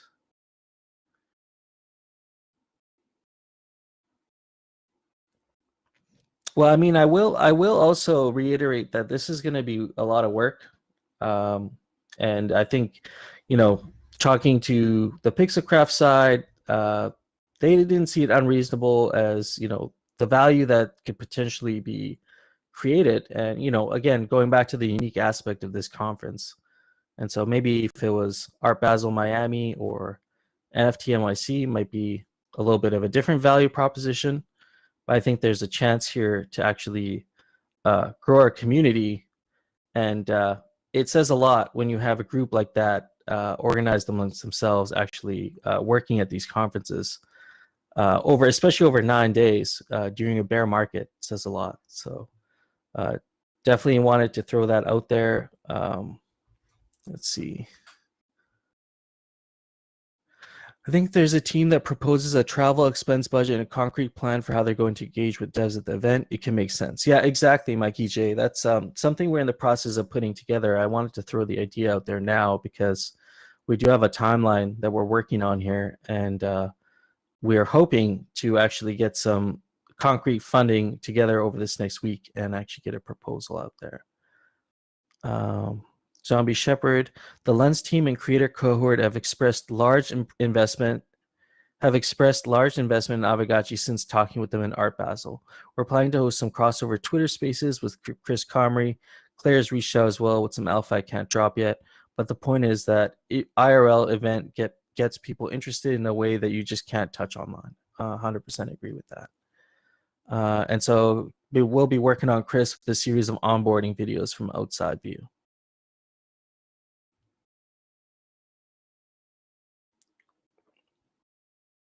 Yeah, Shai, kind of like that idea as well. And maybe that's something we can discuss if we would be wanting to aim to posture for a hackathon, or if we'd be aiming to posture for a gameathon with the assets. Musashi, or no futuristic saying Art Basel was fun. It was a grind for the 48 hours. Yeah, I think a lot of people underestimate the amount of work that goes into these conferences. It's a ton of coordination.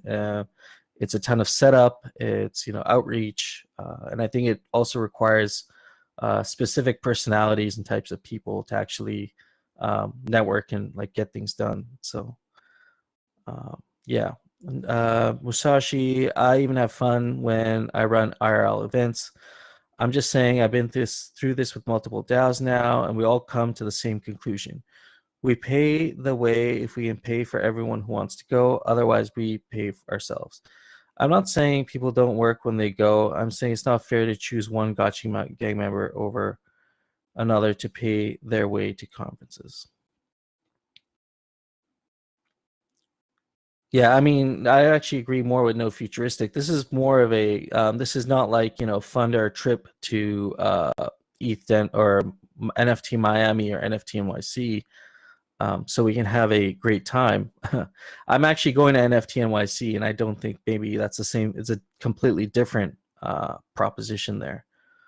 But this is more of like a media team, IRL media team from Aavegotchi. Mikey J, devil is in the details. Paying friends to go hang out is no way. Paying a capable team to rep the protocol with a plan on how they'll gain visibility and schedule one-on-ones. We need this type of thing. I'm actually, yeah, I would say maybe if you're talking about NFT NYC, NFT Miami, Art Basel, I would actually say usually it's the former, like, people going to hang out typically and have a good time. Not saying it's not work, but typically it's a different type of environment than where we're going, where there is going to be a sense of professionalism and like you say, visibility. We're working on actually having like team gear so we can actually be represented at the event, and actually scheduling one-on-one like interviews and that sort of thing. Absolutely, that is kind of the angle here. And it's the reason why we're asking for funding from the DAO, because we think it will actually return significant value to the DAO. We're going to be spending our days. There at the event as much as we can, networking, creating these connections, doing outreach and interviews, as well as having specific things planned over that week. Yeah. What about on board-a-thon? Do you guys have like a doc or a plan already with like some numbers? How many attendees? Yeah, we do have a doc. Kind of working in collaboration with Lost Local. It looks messy, so I didn't put it up here. But the ask basically for us to go there, a little bit of a stipend for the work that we're going to be doing, as well as covering some travel expenses for everybody that will be actually having active roles at this event, is about, we're thinking between 10 and 12,000 ghosts. So that will be our ask for that, between 10 and 12K. And I'll have a specific breakdown, of course. When we ask for funding, we should have specific breakdowns, which is why I didn't actually include that in here. We want to flesh that out a little bit and find out exactly what are going to be everyone's specific costs. But it sounds like the average right now is about roughly $1,200 in travel costs, and then to have a little bit of a stipend, as it is work that we're going to be doing. So I think there should be some compensation there for that as well. Dr. Wagme, maybe put this post up for DAO discussion so we can see. Yeah, absolutely. I think what we'll do is I'm going to put everything together, compile, confirm with the rest of the team, and we'll get a forum post up and we can start discussing it and fleshing out details a little bit more with the rest of the DAO. I think that's the best step forward. Coder Dan, or depending on what the plan looks like, I personally, I would probably say the DAO can support like part of it, but paying for the entire thing seems a bit much of an ask, I guess. Unless there's really like you have a clear plan on what value will be delivered, because I'm sure part of it will just be hanging out, having like meeting people. It's great. It's East Denver. There'll be a lot of networking. I don't know if the DAO should have the responsibility to pay for the entire like all of it. Maybe the travel, lodging, and things like that. And then I don't know about the stipend. This would just be my feeling about how we would probably do it from our side, like Pixelcraft. I don't think we usually pay for the entire day. But yeah, I don't know. This is also first time that the DAO has asked for funding for this kind of thing. So we're kind of in new territory here, which is cool. Yeah, absolutely. And I guess I want to reiterate, I don't want to set precedent for funding every event to send everybody, to like to NFT Miami, and now we're funding trips to Art Basel. That's not really the angle I'm trying to come at from here. I'm actually thinking this is a unique opportunity to network with some technically inclined individuals. But we do have a plan put together. I'll clean it up a bit, and why don't I get that down in the forums, and then we can. I think that's the best way to move forward. But I think there should be. I would say there should be a stipend. I think even the stipend we're asking for is going to be a really low ball. When we look back at the end of the week with all the work that we actually had to do, is still going to be almost like just a thank you for doing the work, but not really actually. I don't think it'll be fully compensating anybody for the work they're going to be doing, because it's going to be, I'm anticipating it's going to be quite a lot of work for, especially over 9 days too. That's a long time. Yeah, but I think for actionable items, that's what I'll do. I'll talk to the rest of the team there and actually get that down in the forums. Yeah, I think that would help the convo. Absolutely. If you have like a clear plan for media and deliverables, that would definitely be part of it. And then like meeting people and networking, that's once you arrive, like that's what you're there kind of to do. And it can be a grind, like during the daytime conferences can be, you just like, if you're like walking up to people and chatting with them, it can be, I'm kind of an introvert, so I have a little bit of a tough time at conferences, but you got to push through it. But if you're extrovert, usually you just kind of walk up and there's lots going on. You got an entourage and can chat with people. It's fun. But yeah, and I think the 7 of us will kind of bring the essence of the Gotcha Gang vibe. Hopefully, I think Dr. Wagme said he was going to be there for a little bit too, so that'll be interesting. Just reading the last couple comments here. No futuristic. I've done a few of these, and media coverage is a lot of work. I agree. We can also have a clear plan for the media stuff. Yep, we're gonna have this fleshed out. Let's see, Jesse, Golden Cross, Zico. This would be setting a precedent for that. Why is this event different than the others? People would argue the event they're going to is different than the only. Well, I did say already it is different than the others. It's the largest Web3 dev conference in the world. Whereas, a lot of these other events are more community based. They're a lot of the time NFT based. I would say it's a different crowd. But someone who knows ETH Denver, that crowd can definitely correct me. But I think it's definitely a different opportunity, different crowd. Golden Cross, also a good point going forward. This feels a bit rushed, but ETH Denver is unique among events in terms of targeting devs. Generally less noise and more signal there. Yeah. Okay.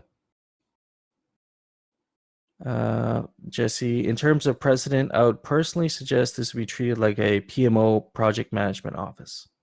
Yeah.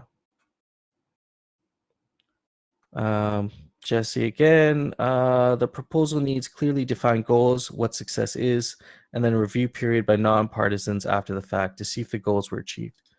Perfect. Yeah, I think it's a good path forward.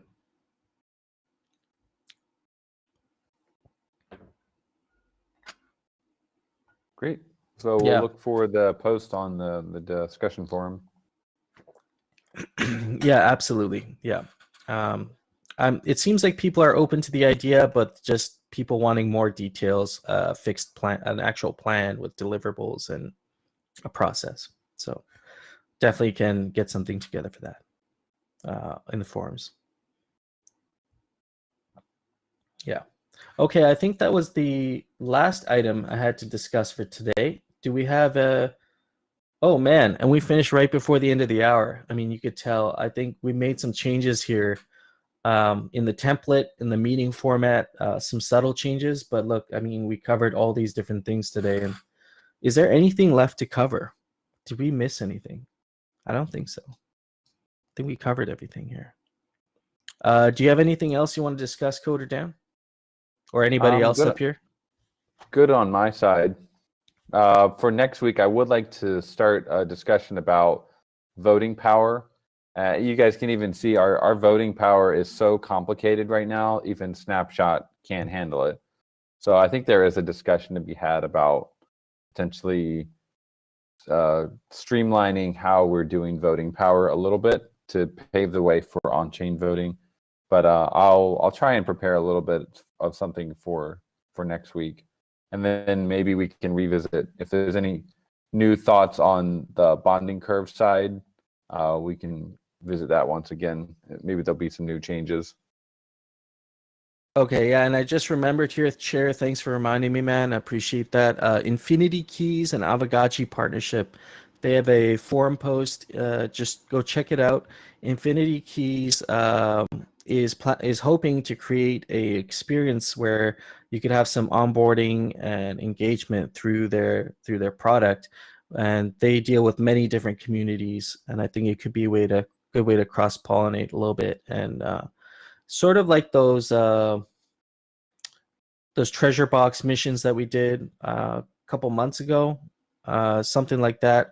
Just look into their proposition there. We'll discuss it next week, and hopefully they're available on maybe like a Saturday hangout to come and discuss details of like what they're doing over at Infinity Keys and what the value proposition for Aavegotchi DAO could be. So definitely go check their post out and provide some feedback, and we can discuss.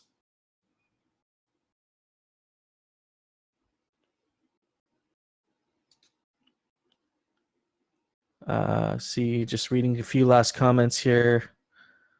Just people talking about Eat Denver, going back and forth there. Yeah, we'll get more details out on there. We'll see you next Saturday there, Chair. Yep. Absolutely. Yeah, sorry I didn't queue that up till the end there, but we'll definitely follow up on that. All right. I think that's our first DAO meeting of 2023. Let's keep it up. Let's keep things the way they're going here, and keep that growth mindset, keep improving, and yeah, 2023 is going to be big. I have a good feeling about this. We've kicked it off strong here. So yep, thanks so much for your work, sir, and thanks everyone for the awesome updates and just all the participation. 50 good friends here hanging out on a Sunday. Good stuff. Absolutely. Maybe post Eat Denver, it'll be like 150. Let's hope. Yeah. For next week, also, maybe some updates on the DAO. We were talking about this kind of the statement of purpose, and hopefully we'll also have some updates for you guys on the Constitution soon. That is currently also in draft mode, although we ran into the end of the year, so I think it was slower. But I know it is coming along.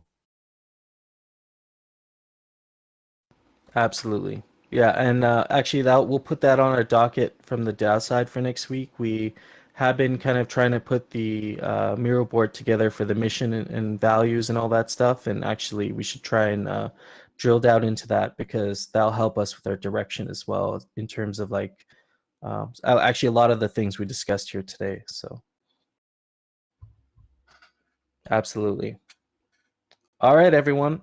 Have a good weekend. We'll be on Twitter Spaces next week with Golden Cross Wednesday. I believe we usually hit it up around 9 p.m. Eastern. So next week, I think is going to be pertaining to sandbox partnerships and kind of the trailer or teaser that you got last week, so, or Saturday. And yeah, if we don't see you then, have a good weekend. Thanks, everyone. Later. Later, friends.